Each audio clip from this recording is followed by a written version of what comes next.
adaptation stocktaking to foster climate action in West Africa. Okay, and the main thing that I want you to have in mind while you're listening to these presentations is how regional organizations in Africa are working hand to hand for large-scale uptake of climate information services and climate-smart agricultural innovations. So my name is Ana Maria Lobo Guerrero. I am CCR Director for Climate Action, and I am also the director of one big project that is called Accelerating the Impact of CCR Climate Research for Africa, ICRA, that is working with many of the organizations that are going to be participating today in this discussion. So let me start by saying that this event is organized by SEALS AgriMed in collaboration with CORAF, with RU Forum, with WASCAL, the Alliance of Biodiversity International and CIAT from the CGR, and ICRA as well. So I'm very excited about the topic that we are going to be discussing today. And the reason that I'm excited is because, as I just told you, the frame of our discussion is adaptation stocktaking. But one big emphasis in terms of understanding the successful cases is understanding how regional organizations are working together to make this happen. So we know that we have a long road to go, but we also know that there has been many successful cases, and we need to learn from them. And we want to understand from the regional organizations, how can we facilitate in Africa? How can we enable the environment so that all those successful stories, we can replicate them, we can upscale them, we can learn from them. So this is the idea for today. So with that, let me introduce our first presenter. So this is Nieduba Lamien. And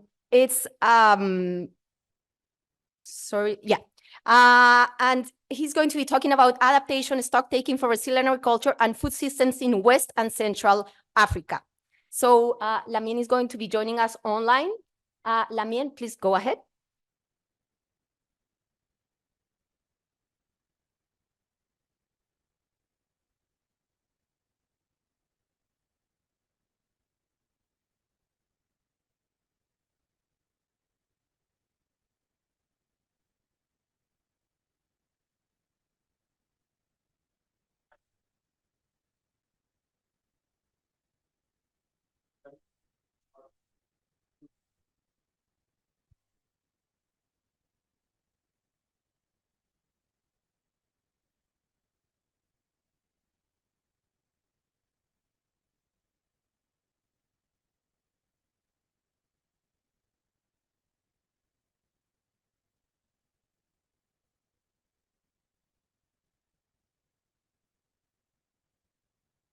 Lamien, can you please activate your microphone?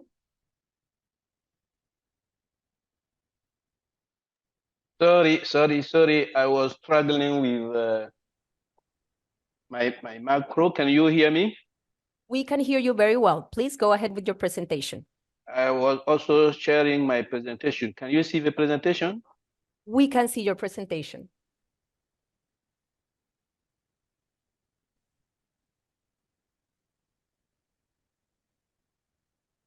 Okay, thank you very much to give me this opportunity to give the experience of CORAF in working with other institutions, particularly on the delivery of climate smart technologies. My presentation outline is in 4 points. I will be giving the strategy for generating the technology and innovation at CORAF area. Technology for scaling, the mechanism for scaling these technologies, some action, adaptation action, and close my presentation by the challenges we are facing in the region. For those who may not know, CORAF is a sister organization of Azareka in East Africa, Kardesa, South, Nassau, in North, and CORAF is a western central part of Africa, as you are seeing in the tree color yellow, and the two green. 23 national agricultural research systems are member of the CORAF. And the core function of CORAF is cooperation and capacity building of its stakeholders, scaling of technology and innovation, enabling environment and the knowledge management. CORAF has organized his region in what we call a network of center of specialization. Centers of specialization is meant to see work on what you have a comparative advantage in, not just for yourself, but for the whole region. And there are also international center of expertise and mobility capacity building. Now we are 10 of them set in the region, and we are about to set 2 additional one. And those centers in coalition with international centers like the CG centers and other advanced international research institutions are working together for the delivery of climate smart technologies in West and Central Africa. I have a question. So now we are using several mechanisms for the scaling of technologies. The one of them in a digital form is what we call the market of technologies. So if you go on the website of CORAF, you will find this portal on the market of technology. You will see that we have about 300 technologies uploaded there, and we continue to update this platform with a new input from our Center of Specialization and, of course, I say the CG Center and the other international research institution. We also have a sister platform we call the FESE-WAM. What is particular to this platform is that instead of presenting a single technology like crop varieties, we now add the fertilizer recommendation according to the agroecological zone. This platform also exists on the website of CORAF. In addition to that, we have what we call our regional catalog of improved crop varieties.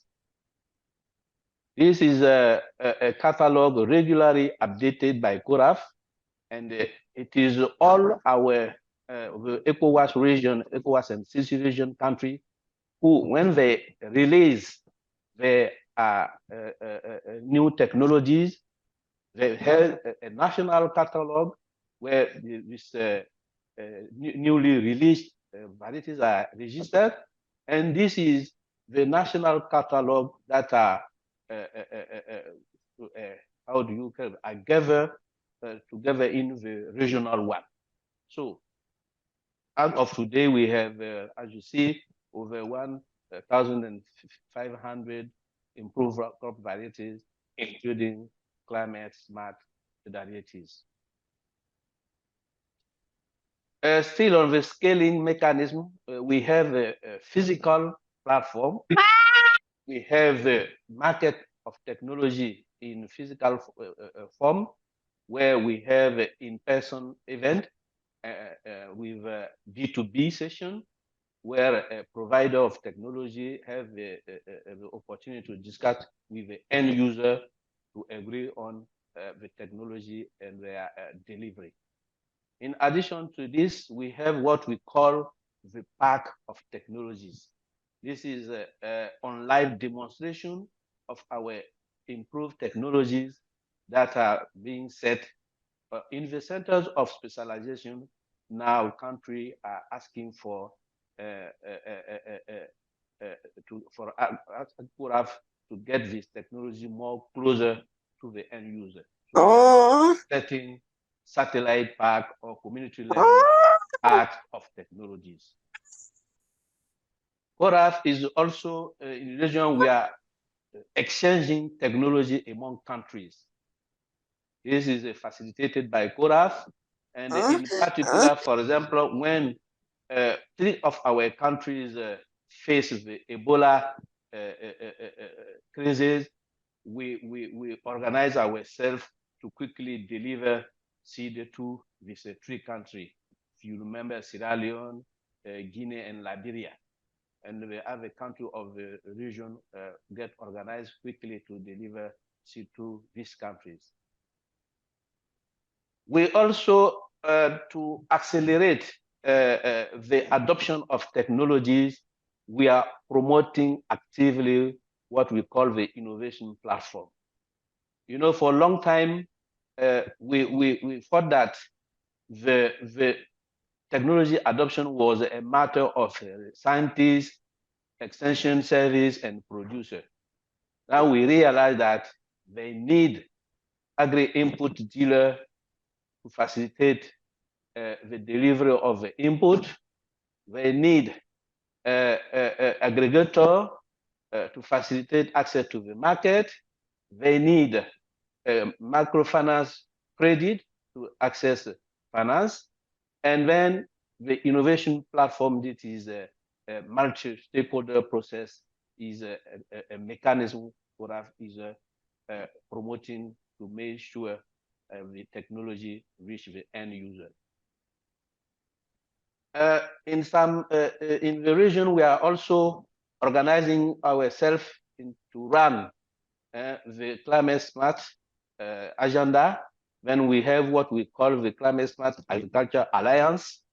We started starting this Climate Alliance in West Africa in 2015 with some subsequent event, stakeholder consultation, and we are now duplicating the same process in Central Africa, and then we started in 2021.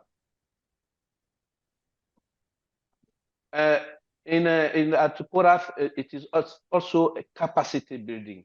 CORAF is conducting several capacity building, and for example, under the framework of ICRA, we are capacitating our stakeholder user to know clearly what is behind the concept of climate smart agriculture, for them to be able to really identify the smartness of a technology or an innovation for the promotion and the adoption. Excuse me. Now, what is happening in the ground?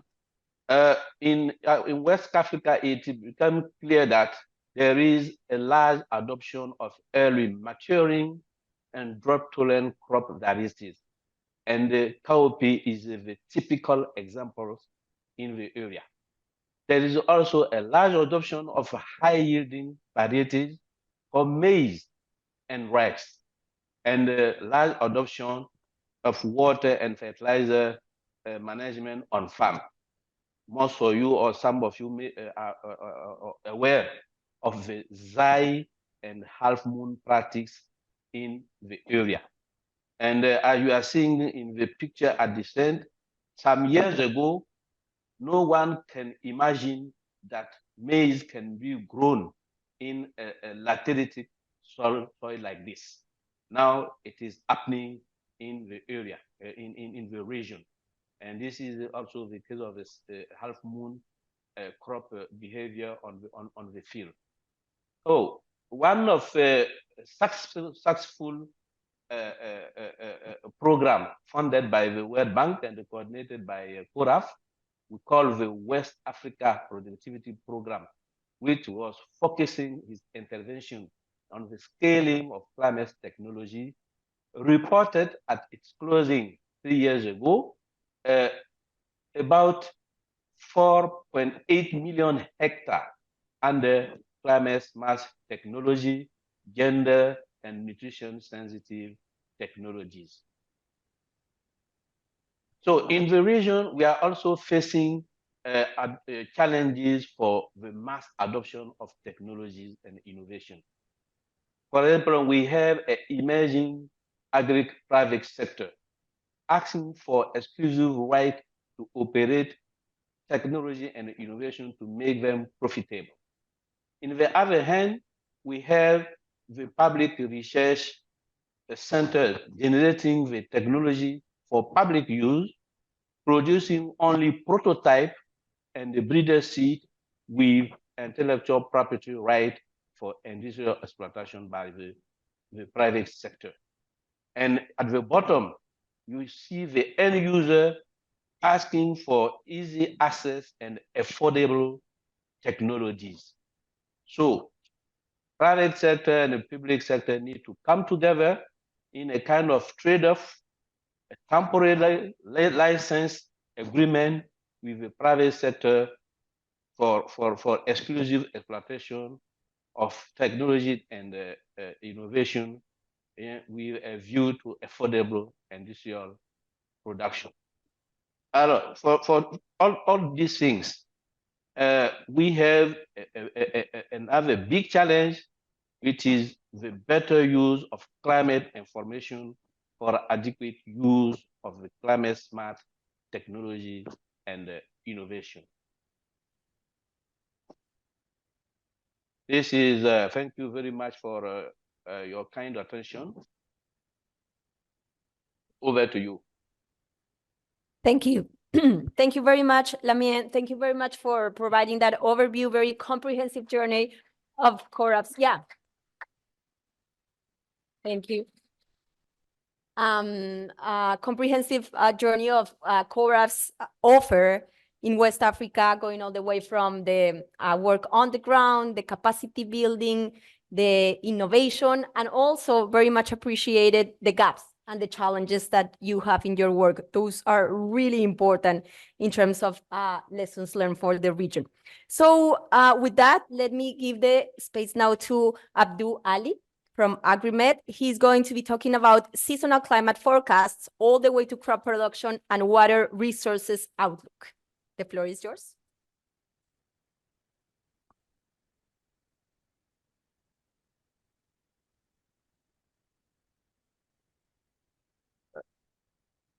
Population.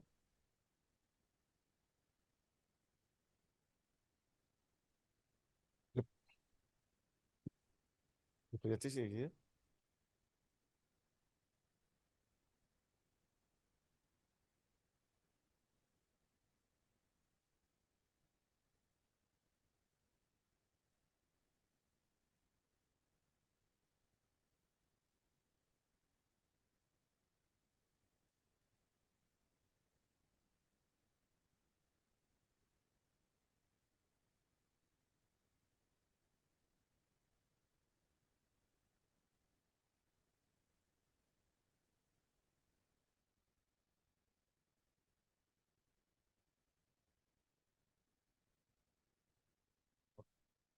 Okay, thank you very much, and thank you for coming to this ECRA side event, accelerating the impact of CCR research program. And since we didn't manage to have a translator, so we will try to do our presentations in English anyway. Yes, as he said, we are at least 4 regional organizations working in a complementary area. So some are focusing on climate services, others are focusing on agriculture practice, and other one in agriculture development. So from AgriMed side, I will show some examples as relevant and successful services that have been really supported by the ECRA program on AgriMed side. So this is the seasonal forecast. You will see why seasonal forecast is extremely very important in West Africa and Sahel, and how improvement how we provide it to this forecast to make it more useful for the users. So the name, the title of the presentation is From Climate Forecast to Water and Agriculture Outlooks. It is how to translate this information in the water sectors. I'm not going to insist on the AgriMed presentations. I think most of you know already what is agreement, the acronym agreement, which is agrometeorology, hydrology, and meteorology. And the most important thing to know is agreement is right now the West African and Sahel Regional Climate Center. So this is a very important role for agreement to be fulfilled at the regional levels. So the missions are around 3 key points. The first one is anything related to the productions and the disseminations of climate-related informations and their applications in the water sectors, the agriculture sector, the food security, natural resource management. So these are the first area of agreement interventions. The second one is capacity building. Agreement provide really a lot of capacity building, both in terms of short-term training, but also in terms of degree training. And the last one is how to promote collaboration between countries, because one of our role is to promote upscaling of what is successful in other regions at the regional levels. So this is just to highlight some key aspects of agreement missions.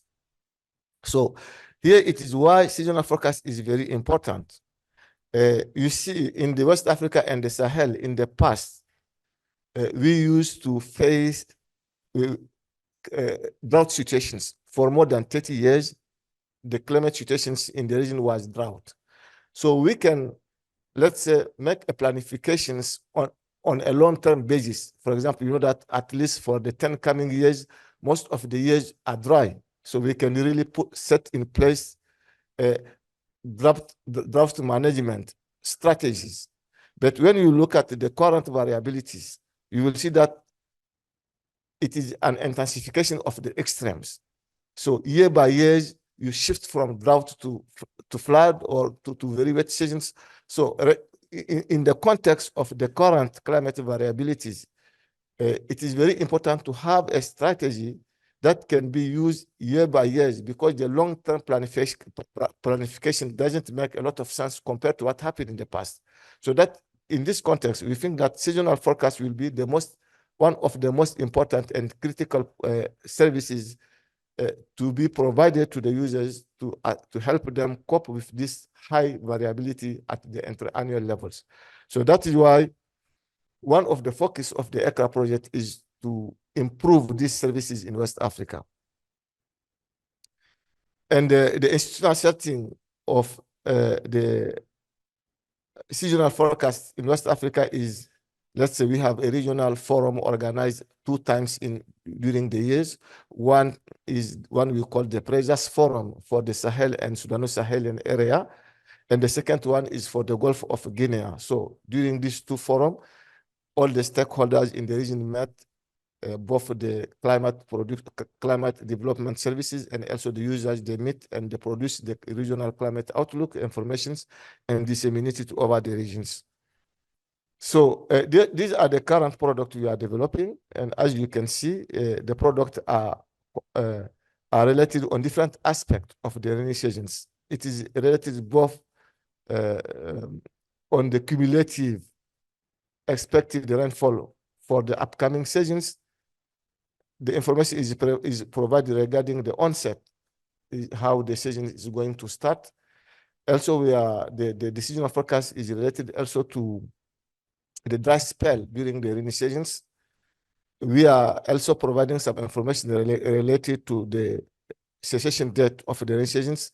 But also, in addition to that, we provide information on the river discharge over the region. So these are the current products that are developed and disseminated through these 2 forums. And these products are very useful for the regions. They are used by different actors. To know that is, before we develop the forecast, all the users are sending email, when are you going to do the forecast? Are the information available or not? So this is an indicator that really they are waiting and they are using these informations, because to make their planification for the upcoming season, to see if they are going to put a strategy which is adapted for wet or dry years. So they need these informations. And really, this is one of, you will see from some field assessment we made, that this is the most important product that is currently used in West Africa and Sahel. So yes, this is what I want to show as example. This assessment is done by another program which is work in synergy with ECRA. This is the FSRP program. As you know, the FSRP and ECRA are both World Bank funded programs, and they work closely in synergy. So there was a field assessment made by the FSRP program to see on what extent the services provided by agreement are used by the different users at the regional level. And you can see from this assessment that the seasonal forecast is the most services that is used by the different stakeholders. It is at 75% of all users of agreement services are using the seasonal forecast information. So this is very important indicators on how this product is very useful. So then you see the current one, you see how the product how the products are delivered to users.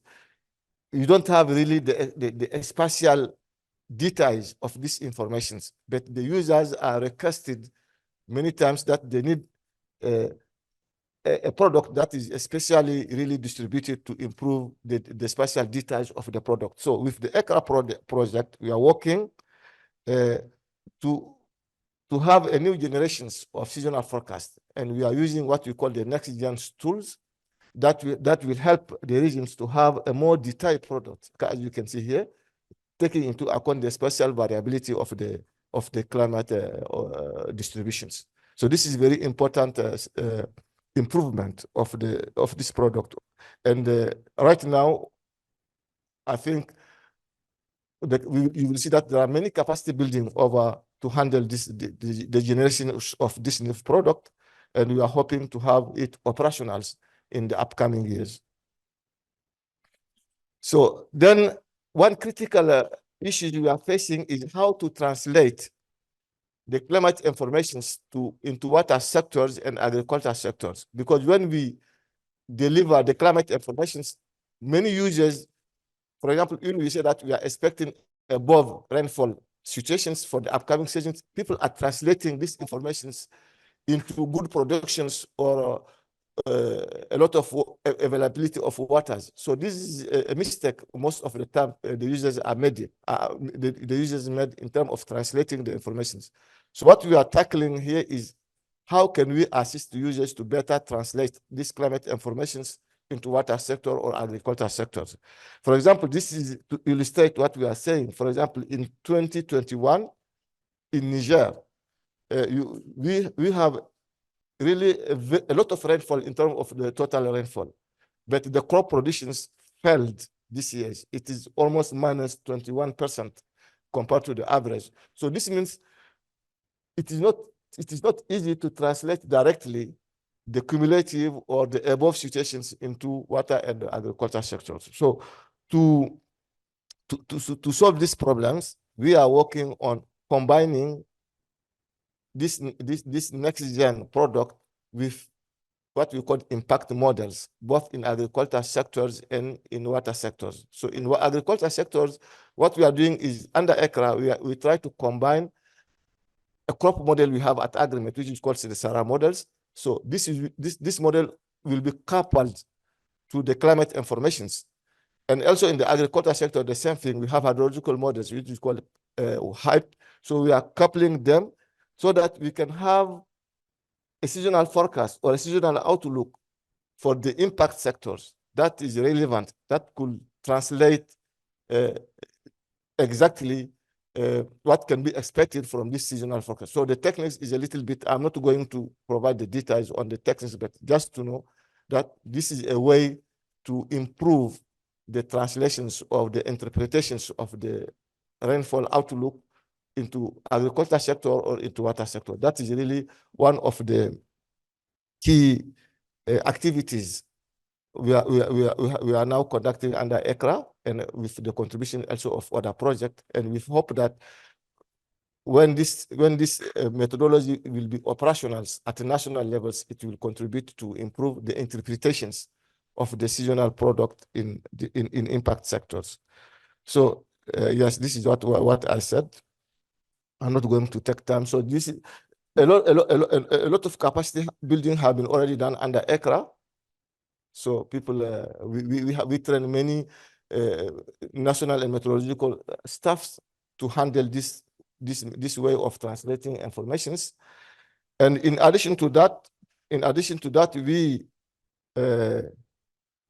also try to improve the communications by bringing the local media on board so that they can be a part of the whole system to assist the translation of the informations. And we also have not forgot the gender issue. This is very important for ECRA to have the gender involvement in all activities. So we are also working on how to involve the gender in these activities. So these are just key things I want to share with you regarding this strategic aspect on how to transmit climate information into water sector. Thank you very much.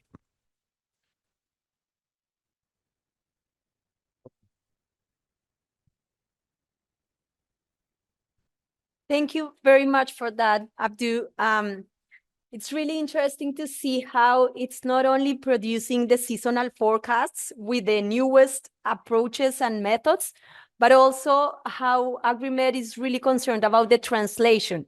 Because at the end of the day, we need to make sure that this information is used, and the translation is very important. So thank you very much for emphasizing that. So in both presentations from Abdu and from Lamin, we heard about the importance of capacity building, because we believe that this is the way that we can address this climate challenge. So now we're going to have Dauda Kone and Florence Nakajiwa talking about the importance of capacity building through curricula. So mainstreaming climate smart agriculture and climate information services into curricula for generation of new expertise in Africa. The floor is yours.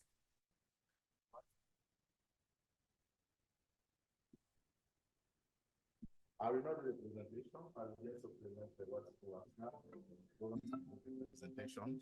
We work on a presentation together. So yes, so much.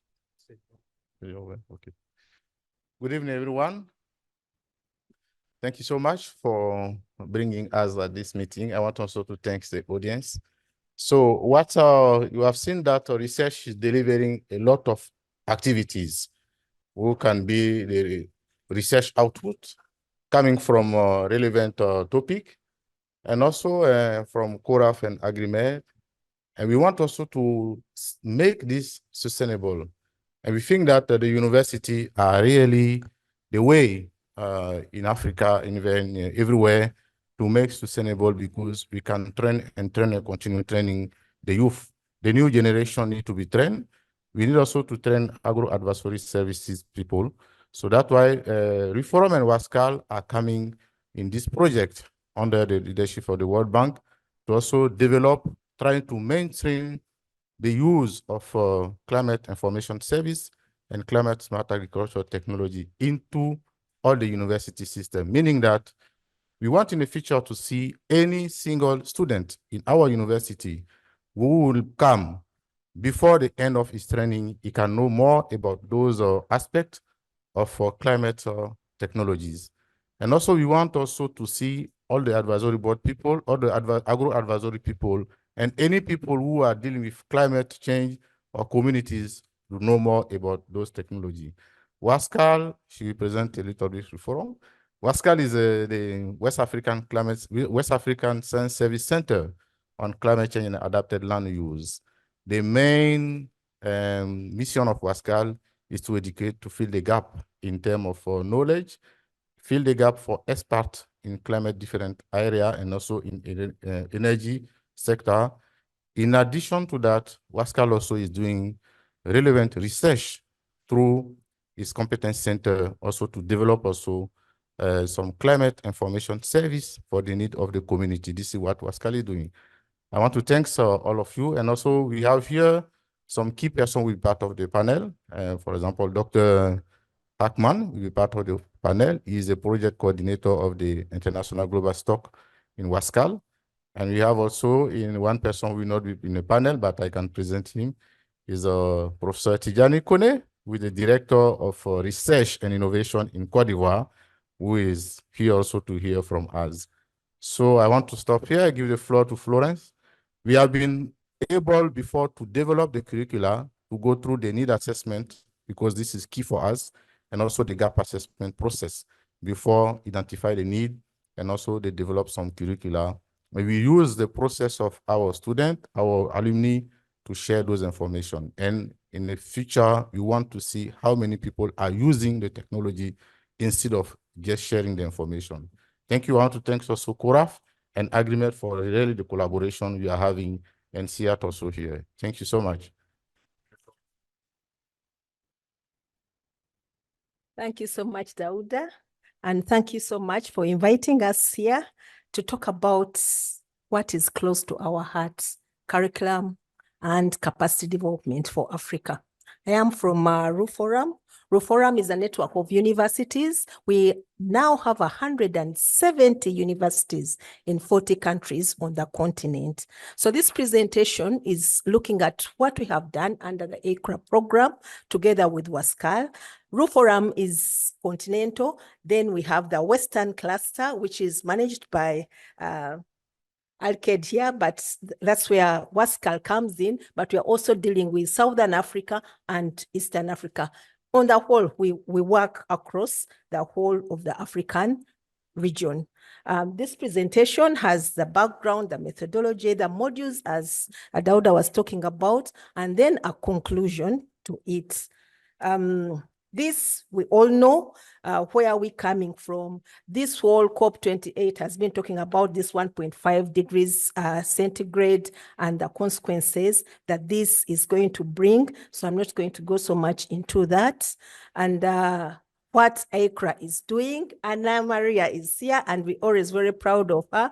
When she talks about ACRA, you see that passion and what we are doing to create technologies that can be available and used, which is what Agreement was talking about throughout the continent. So we want to support this critical knowledge creation and capacity building activities. And RUFORUM in West Africa, but across the continent, is collaborating to generate training products that will create awareness and expand adoption of CSA and CIS technologies, innovations, and management practices. And why do we think university networks are really the thing to do as far as capacity building is concerned? They do also generate knowledge, but they also have the capacity to work with a wider staff and student community through research, extension, service provision. So if you want to broaden knowledge across the continent, the university system is quite instrumental in taking this, because universities don't only work within the nucleus of the university, but they work with the communities and also work with other actors within the countries. We, as Dauda was saying, adopted a stepwise approach in this module development. We did a gap assessment, we did comprehensive team reviews, we did draft the modules and validate them, we tested them, and we have disseminated them across the universities. And now it is time for them to be mainstreamed into the university curriculum. But we also have a dedicated e-platform that will facilitate continuous access and improvement by even those people that are not part of the university.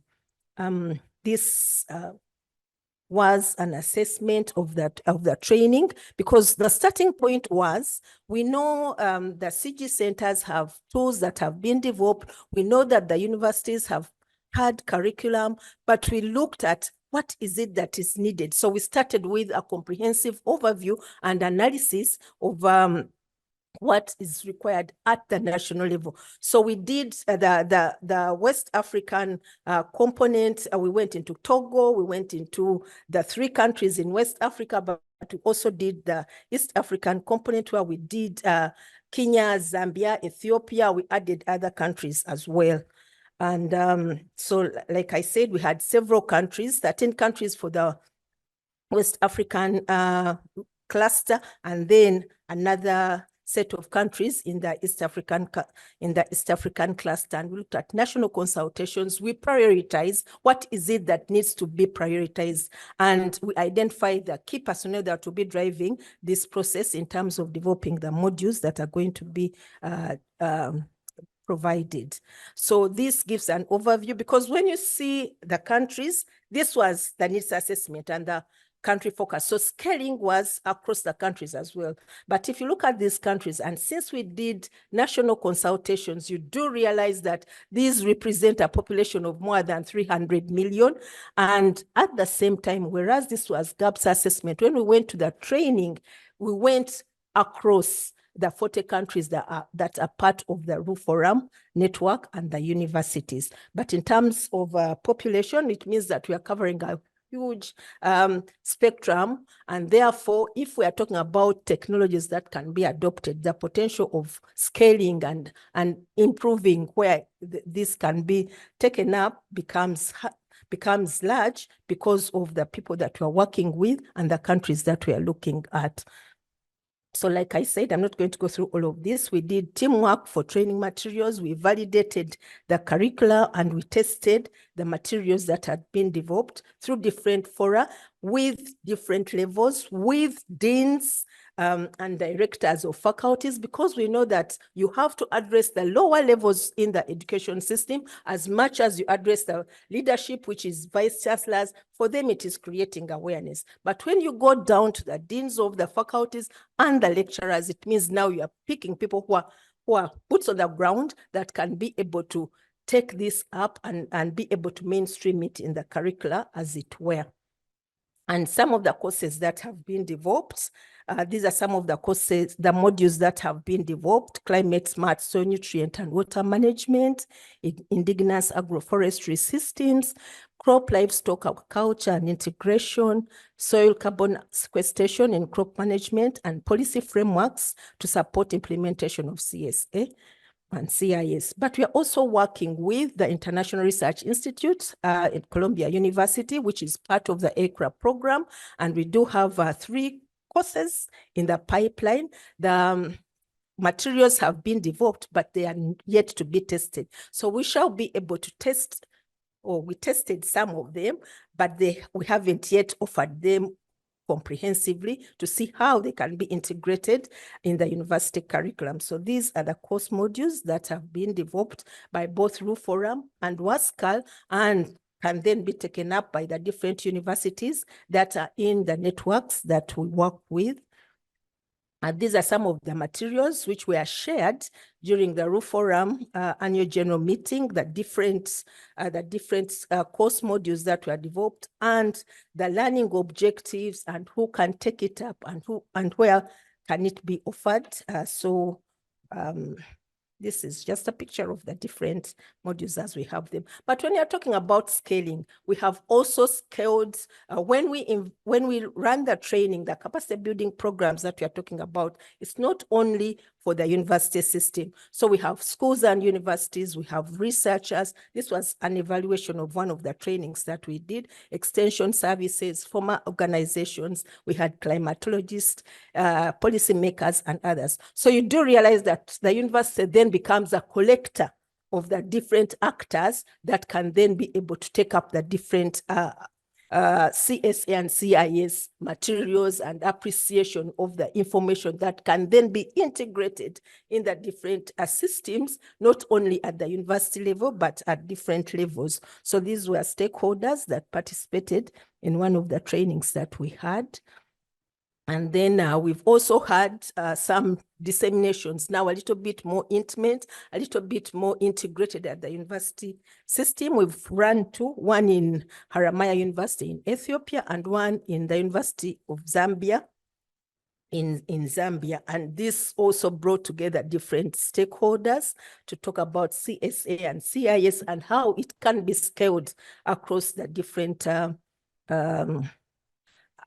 activities within the country. And the implementation of the project in Ghana and Cote d'Ivoire has also impacted the training of more than 100 lecturers of universities for use of training materials that has been developed within the ACRA program. So these are some of the training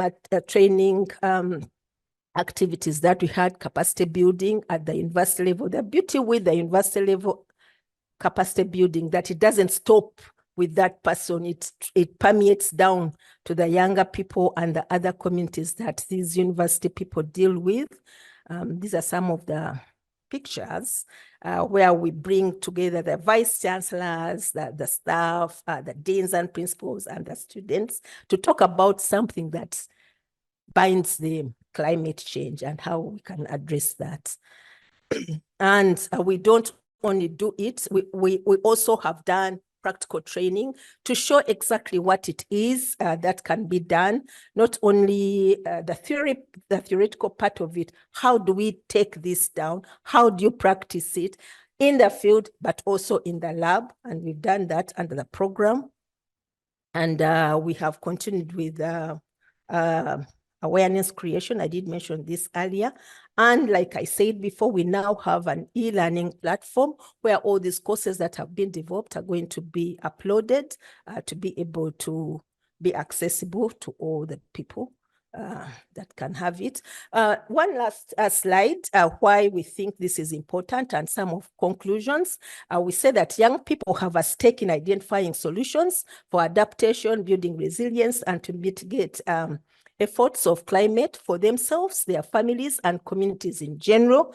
Universities and higher education institutions have the responsibility to research and generate knowledge to advance this, and developing context-specific CSA and CIS training materials through the university system has potential for scaling to a wider youth and other actor audience, and climate change is multi-sectoral and multidisciplinary. And universities bring different sectors and disciplines together, and then regional university networks such as RU Forum and WASCAL have potential to drive the CSA, CIS capacity development agenda for the young people in Africa. Thank you so much.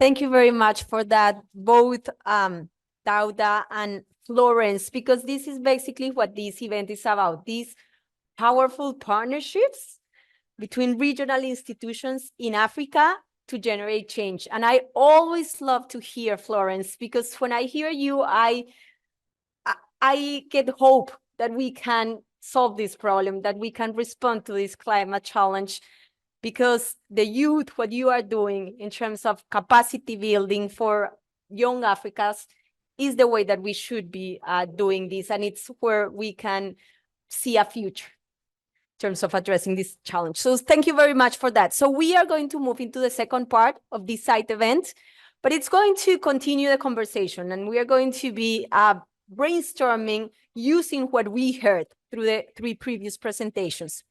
So I'm going to invite our panelists to here, starting with Margaret Kerr. She's a coordinator of SEAL's climate program. So,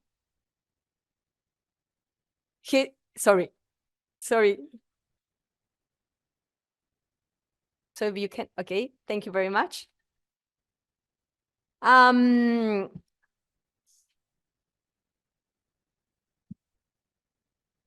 Okay.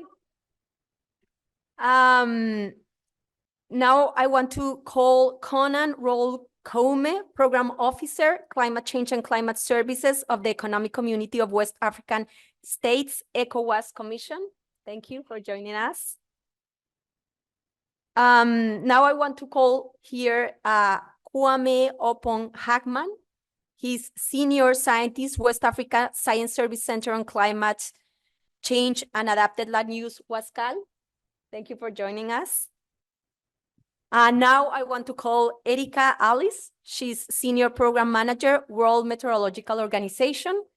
Thank you very much for joining the panel. And finally, I will call Komlavi Moglo, Climate Finance Expert from the West African Development Bank.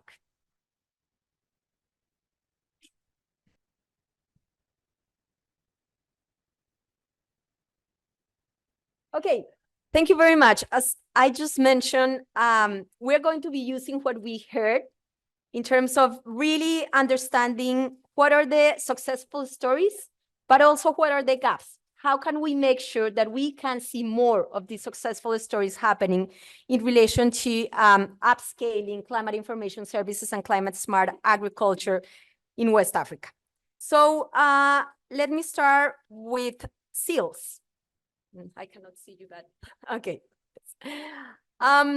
So based on your experience working in seals, how you see that we can work better, or your institution can work better with other regional institutions, such as the one that we have here in this panel, to be able to strengthening the climate information services value chains in order to improve resilience of the population in West Africa. Okay, thank you very much. I'm more comfortable with French. Okay, I apologize for this. I go to... Ok, ça va, d'accord. En tout cas, merci beaucoup. Merci. Je voudrais d'abord féliciter les organisateurs pour cette initiative régionale qui cadre avec, je pense que notre approche, nos visions sur pour la résilience, en tout cas, des écosystèmes et des communautés face au changement climatique dans la sous-région. Alors, comment maintenant améliorer notre cadre de collaboration? Je pense que nous avons des cadres de collaboration entre nos institutions. Je commence par la CEDEAO. La CEDEAO, vous savez que le Centre régional Agrimet a été endossé par la CEDEAO comme centre climatique régional pour l'Afrique de l'Ouest et le Sahel, dans le cadre des programmes de l'OMM sur les centres climatiques régionaux. Et donc, nous travaillons je pense que depuis quand même plusieurs années avec la CEDEAO sur ces projets-là, et spécifiquement dans le cadre de la stratégie régionale climat de la CEDEAO, le Centre climatique régional pour l'Afrique de l'Ouest et le Sahel va jouer un rôle central pour ce qui concerne les services climatiques, parce que le CRA, comme on l'appelle, est chargé de renforcer les capacités des pays, tout ce qui concerne les services climatiques. Et je pense que dans le cadre même des prévisions, dans le cadre de la planification, dans le cadre aussi de tout ce qui est suivi, tout ce qui est projection climatique, le Centre climatique régional pour l'Afrique de l'Ouest et le Sahel va jouer donc un rôle central dans le cadre de la mise en œuvre de la stratégie régionale climat, sans oublier bien sûr tout ce qui est suivi de l'occupation des terres et des changements d'occupation des terres dans le cadre du secteur affolu, et qui nous permet justement de pouvoir suivre aussi en même temps les impacts des pratiques d'adaptation, mais aussi sur l'atténuation dans ce domaine. Pour le CORAF, aussi, nous avons une tradition de collaboration avec le CORAF, mais en ce qui concerne les services climatiques, je crois qu'il y a beaucoup de projets comme le projet FSRP et d'autres projets qu'on met en œuvre ensemble. Et les services climatiques qui sont développés au niveau du Centre régional climatique, comme vous le savez, constituent un maillon important, en tout cas le début de la chaîne, pour pouvoir mettre à l'échelle l'agriculture intelligente face au climat, pour pouvoir aussi mettre en tout cas, diffuser les bonnes pratiques d'adaptation, comme le fait si bien le CORAF. Je pense que dans ce domaine, à travers notre approche, notre approche climat, parce que pour nous, l'adaptation, c'est par rapport à des risques, par rapport à les risques climatiques, et par rapport à notre approche, nous développons ces services climatiques qui permettent de mettre à l'échelle les services climatiques, qui permettent de mettre à l'échelle les bonnes pratiques d'agriculture intégrante au climat ou bien les bonnes pratiques agroécologiques. Pour Wascal et Riforum, nous avons aussi traditionnellement eu une bonne collaboration avec Wascal, Et je crois que dans le cadre du développement des curricula, nous sommes sur une niche qui s'adresse aux professionnels.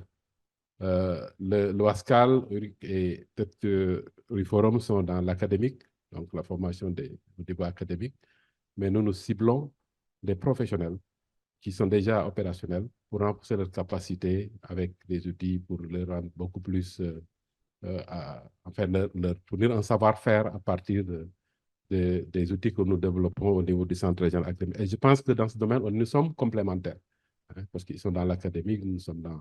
Je crois que ça nous permet de pouvoir travailler ensemble. Et donc, en résumé, nous avons déjà une très bonne collaboration avec ces différentes institutions et dans le cadre des services climatiques, notre vision, nous avons une vision qui nous permet justement de pouvoir mettre à l'échelle ces bonnes pratiques pour la résilience, pour renforcer la résilience des populations des écosystèmes. Voilà, les quelques éléments que je voulais apporter aux échanges. Merci.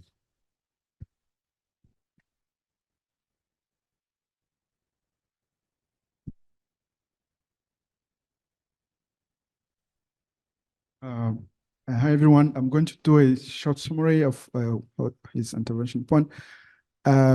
He mentioned that there are existing collaboration partnership between all these organizations. He started by ECOWAS, and by recalling that Agrimat is being endorsed by ECOWAS as a regional climate center for West Africa and the Sahel. And also in the perspective of the implementation of ECOWAS climate strategies, Agrimat will play a central role by capacitating meteo services in the various countries, but also doing the monitoring and evaluation of various land use, land cover aspect, and also climate projection. With CORAF, there has been historical collaboration between Agrimat and CORAF among, in terms of co-implementation of a number of projects, including ACRA. ACRA is just strengthening the existing collaboration between CORAF and Agrimat. But we love so WASCAL. Agrimat has a training program targeted to professional, but WASCAL is targeted to university, to academy. So there is a sort of complementarity between Agrimat and WASCAL in terms of capacity building. So in short, these are key points. Thanks.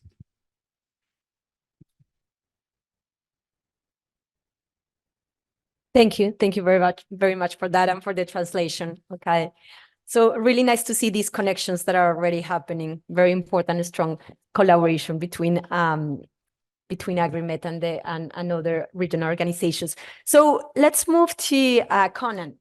So this is your perspective from ECOWAS. And I want to ask you about regional policies. So that's what you do, regional policies and institutional mechanisms. And perhaps what I would like to hear from you is how through those regional policies and mechanisms, ECOWAS can foster more synergies between regional organizations, and through that, to support the scaling of all the great things that we heard through our first three presentations. How can policies coming from ECOWAS can help us to make this bigger, to have more of these successful cases? Okay, thank you very much, Madam, for the question. I would like also to thank the organizers for extending the invitation to the ECOWAS Commission to be part of this panel. As you have said, ECOWAS in charge of developing policies and strategies at the regional level as the integration institution. And as in the field of climate change and agriculture, we have the ECOWAS environmental policy, and also the ECOWAS agricultural policy, ECOWAP and ECOWAP. So based on the key policies we have developed, my colleagues has already said, the ECOWAS regional climate strategy adopted last year, which guides currently the ECOWAS action in the region. And based on these strategies and policy documents, ECOWAS as it cannot go on ground. We need to rely on some key relevant institutions in the region as the agreement, as my colleague has said, is now the regional climate center for the West Africa and Sahel. And we have also historical relationship, working relation with WASCAL and other regional institutions, because as you know, to go on ground, ECOWAS as the regional level. We have also the ECOWAS regional agency on agriculture. We work also on climate smart agriculture projects, but this is just a specialized agency. But we have some key institutions working on the agricultural research and also climate research. So we rely on this key institution at the regional level, so that for example, for some key projects, we entrust the project to the WASCAL or agreement or CORAF for implementation on ground, because they are directly in touch with the population to impact the population and strengthen the resilience to climate-related issues. So it's what we are doing in terms of collaboration, in terms of building more synergies among the regional specialized agencies in agriculture and also climate services, so that we can scale up. For example, we are with the regional agency of ECOWAS regional agency ARA. We have now currently working on a project on climate smart agriculture, covering only 5 countries. That it is expected that based on the experience and what the other regional institutions are doing on base of the result, we need to scale up to the 15 countries in the region. So it's what we are doing. So more collaboration to, I think, reach or have more impact on the population in terms of agriculture and climate services in the region. Thank you. Yeah, thank you very much for that, and for letting us know the important milestones in terms of collaboration and how policies can help in terms of scaling these successful cases, and that it's already happening, but we would like to contribute to see more of these synergies through policy happening. So I'm going to turn to Erika. And the topic of this question is going to be on something that ICRA has been working very, very hard in the past 3 years, and that we will that would like to continue contributing to. And this is the operationalization of the global framework for climate services. So we would like to hear from you, Erika, based on what you heard, things that already these regional institutions are doing in Africa, how can we contribute to the operationalization of this framework that we believe that it's very relevant in terms of translate this climate information into concrete actions and impact for smallholder farmers. Great. Thank you so much for having me.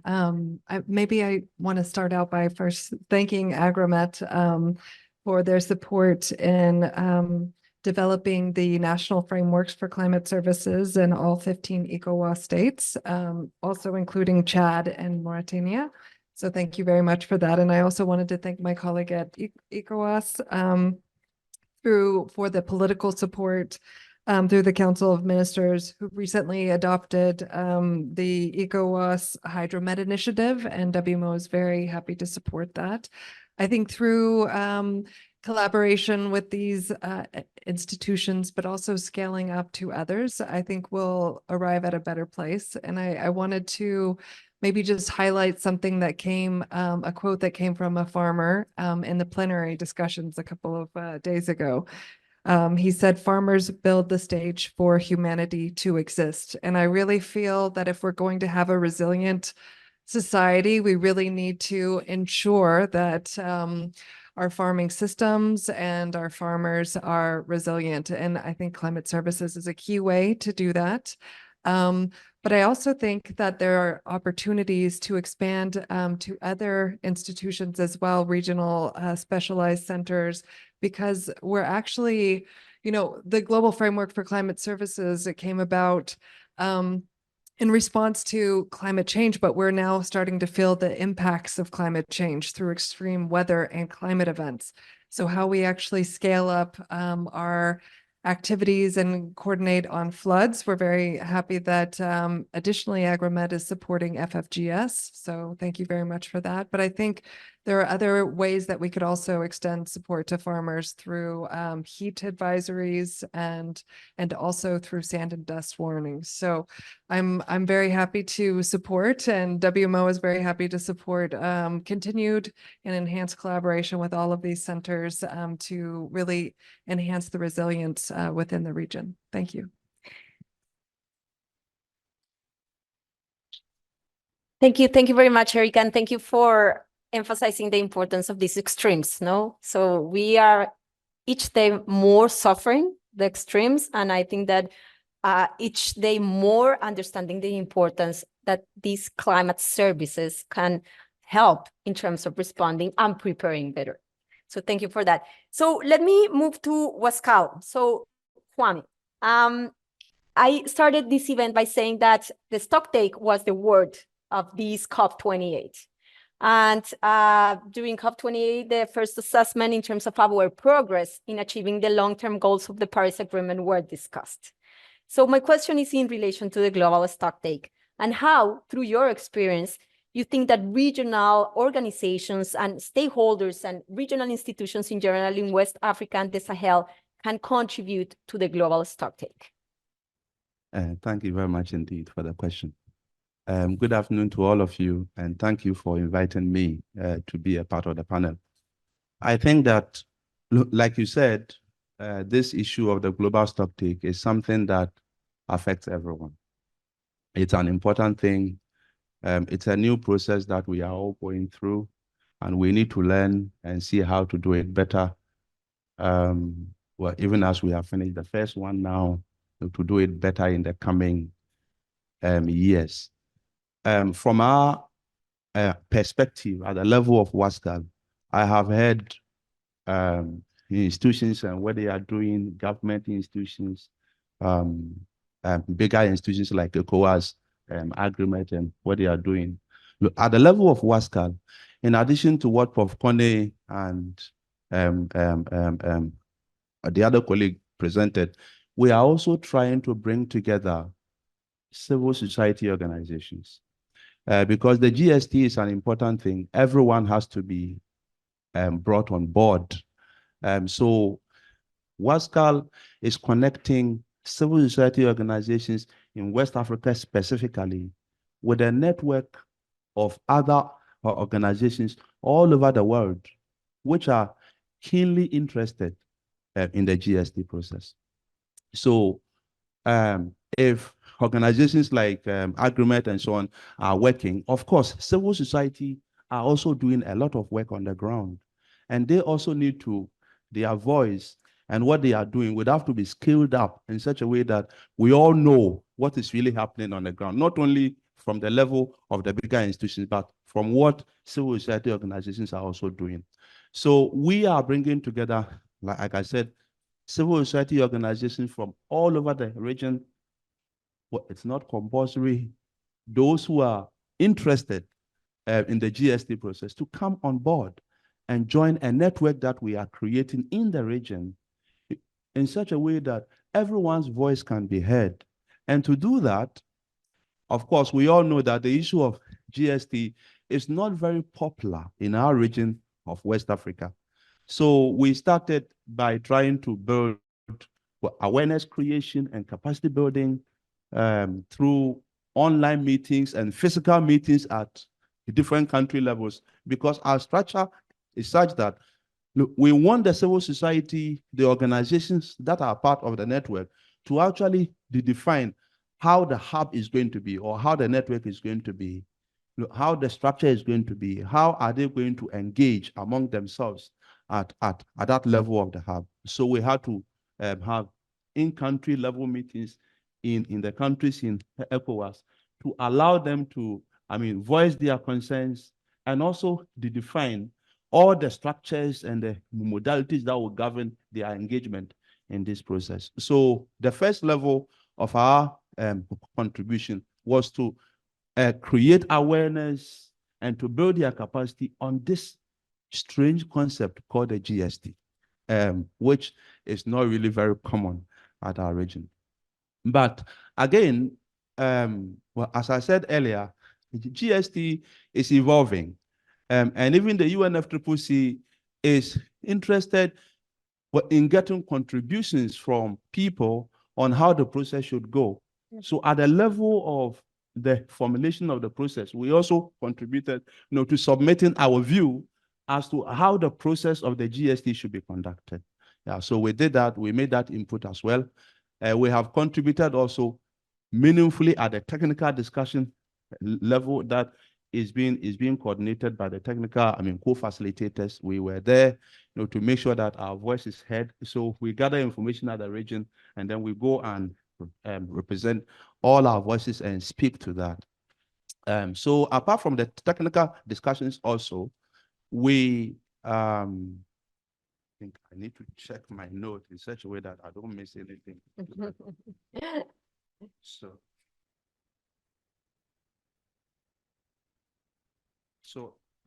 Well, apart from the technical discussions, which we have been a part of it, we have also contributed to submitting inputs, particularly when we were going to have the decisions. For example, we sent information as to how we want the decision to be. And we sent out, calls to all the members of the hub, to show how do you want the decision to be, and we carried it forward. So in summary, I can say that in terms of awareness and creation, we have been there. In terms of gathering the civil society and making sure that their voice can be heard, we have been there. In terms of contribution of inputs and submissions to both the process and the issue making, we have been there. And then in terms of the technical discussions themselves, we have been there as well. Thank you very much indeed. So thank you very, very much for that. This is a very important point in terms of how Africa is taking part into these decisions of the process. I think that it is very important. The decisions that are being made are going to have influence on Africans, and they need to be part of that. So I'm really glad to hear all the work that WASCAL has been coordinated in terms of making sure that African countries are part of the process and have a say in terms of the process. This is wonderful. And thank you for highlighting the importance of including the civil society into this. I think that can make a difference in terms of the success of this process. So let me go to my last panelist. So Komlambi, I want to ask you about this new climate evaluation fund. We're very, very excited about it. And if you just can let us know more details in relation to the role of this fund and how, connecting to the discussion that just happened, how it can support initiatives and successes that we have evidence in here to make sure that we can have more of that. Is the fund going to solve this problem in terms of having many of these examples in the following years? We hope it is going to be able to do it, but the floor is yours. Thank you very much. Thank you very much for that question, and good afternoon to all, and thank you for inviting me. I like the fact that when you mentioned the fund, I had some smile and laugh on the side, which means there is a huge expectation of what this fund is going to do. And exactly at this COP, it's been 5 years actually that we've been working towards creating this fund, and it's a project preparation fund that we're going to have at the West African Development Bank. It's going to be hosted by the bank itself. It's been approved by our board and our partners as well, and has been launched during this COP28. One of the key challenges that we found during our climate finance journey basically has been the fact that we've identified key issues with project promoters and also countries that clearly showed that there was a need for funding, feasibility studies from an idea or a project origination to its submission to climate funds. As you know, the West African Development Bank is accredited to the three funds. So that's a Green Climate Fund, Adaptation Fund, and the GEF. And we've also allocated 25% of our own funding, profits, basically we've invested it back into promoting and climate actions on the ground and strengthening resilience. And the fund definitely would fund project feasibility studies, would also fund concept note development and until its submission to funding to either the Green Climate Fund or other partners that are going to fund it. Of course, the bank itself is going to provide its own co-financing to it. And in terms of level, I can say that, for a single project, we can go as much as, 500 million XOF, which is safer. So literally about 250, US dollars thereabout, 250,000 US dollars thereabout. So it's not a limit. It depends on the project. It depends if it's a program or if it's a project. We are quite flexible. The idea is for us to encourage initiatives that we've heard here. From academia to capacity building to research that are being done on the ground, and the importance to actually contributing to all these climate actions and stuff that we're doing. Our aim is really to bring key financial support to that. Internally as well, what we are doing is we are mainstreaming climate into all our operations, which means its plates within our operations is quite high, and all our maybe the board or the top management are all very excited about this fund, like you are aware here. And I can assure you that from next year onwards, definitely, from January onwards, the funds is going to be operational, and we'll be very, very much happy to work with each and every one of you. So thank you again, and well done to the organizers of of this event, CGIAR, and all the partners. And I believe there's much work that we can do together. Thank you.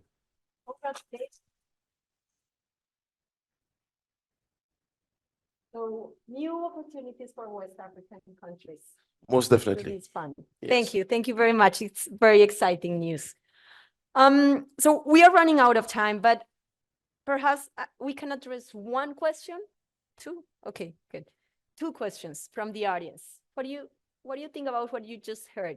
All these good news, all these opportunities for collaboration among West African regional organizations. Any questions? Yeah.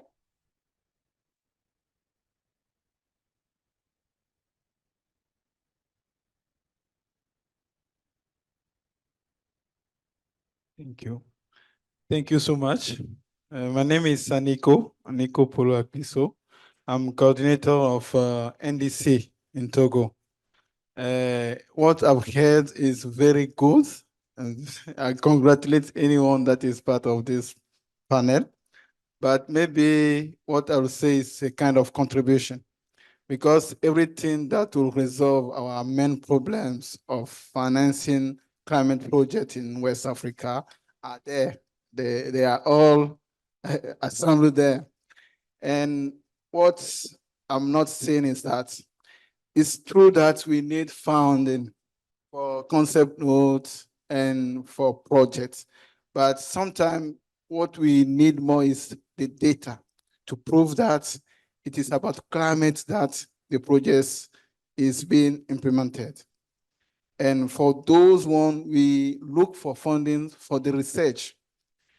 The main problem we could have is maybe have the emission factors that are really adapted for our context. But developing those emission factors need lot of money or lot of fundings. But where fund those fundings? Here we have institutions that are doing research, institutions that are doing capacity building. Therefore, we need also institution of finance to provide fundings for research to develop those emission factors. And then as well, we need to know what are those tools that will facilitate how we assess climate on our region. Let's say developing adaptation factors or adaptation indicators. But we need also fundings for those things. And then we also need things, capacity building on those tools to, let's say, assess how we develop our projects and how we implement our indices, for instance. But we don't have all the knowledge to assess currently how are we progressing in implementing our indices. Those are also issues for those we need fundings to increase our knowledge and our capacities in doing such things. Therefore, maybe I'll encourage them to strengthen their collaborations and toward those issues that are very important for us in implementing our climate engagement toward the implementation of our indices. Thank you so much.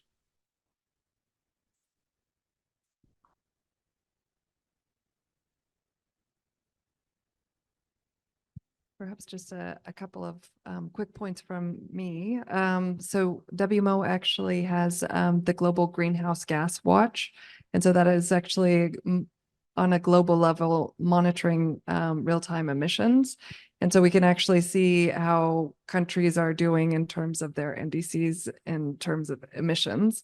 And then I think maybe just going back to collaboration and partnership, WMO is working with UNDRR and ITU and IFRC to enhance our capabilities in terms of multi-hazard early warning systems. So this includes not just climate, but also the shorter timeframes in terms of extreme precipitation or heat. And so we're working to identify the different gaps and capabilities at national levels. So we're very happy to work and maybe reduce the administrative burden on countries in terms of monitoring that, at least from that aspect. So this is just an offering from us. Okay, thank you.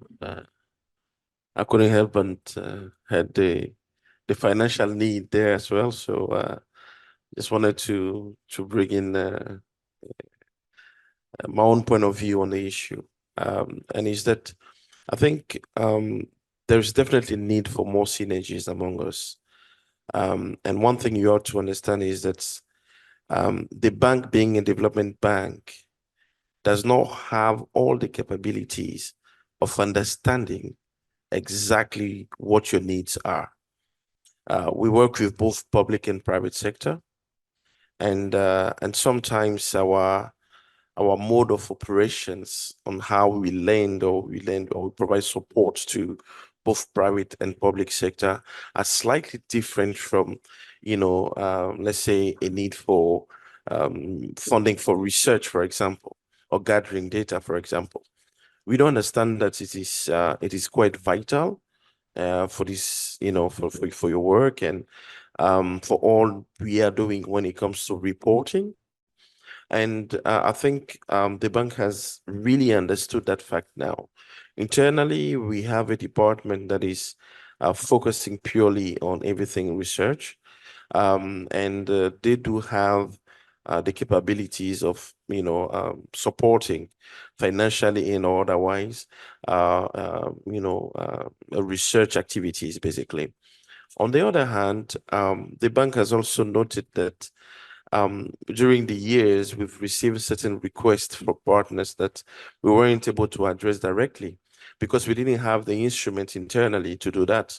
When you come to us and ask for a grant to do research, for example, we barely didn't get that. I mean, we understand, you come with a request, you're looking for XY amount of money.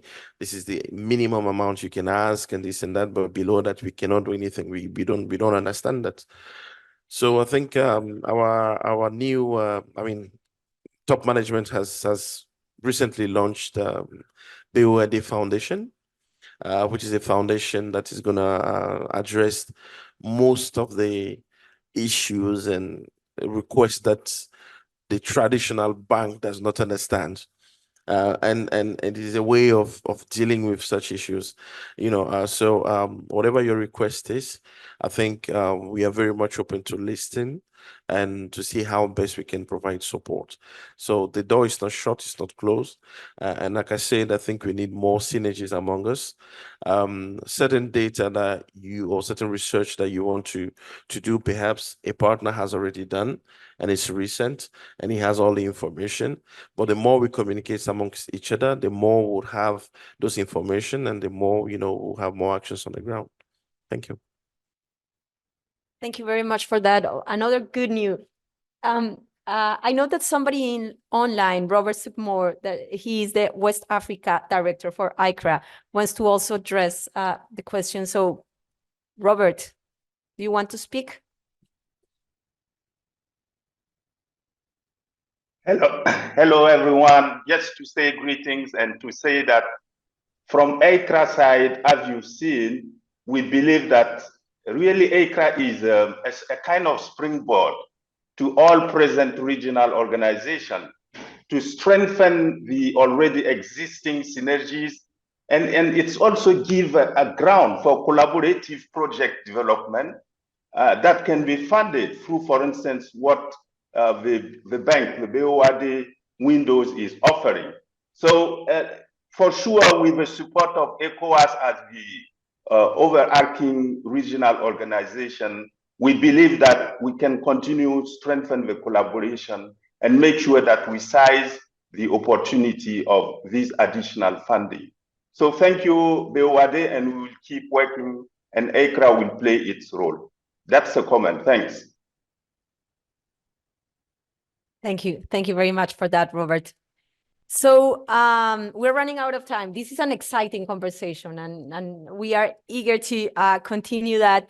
But it's just to complement and a little bit to summarize and to end. ICRA is very eager to continue collaborating with these regional organizations because we believe that this is the pathway to reach more smallholder farmers with these climate-smart agriculture and climate information services solutions. So you are our theory of change on how ICRA can make a difference. And this is why, for us, this partnership with the regional African organizations is so valuable, because you are the ones that are going to make possible that we can reach more and more farmers beyond the 6 countries where ICRA operates.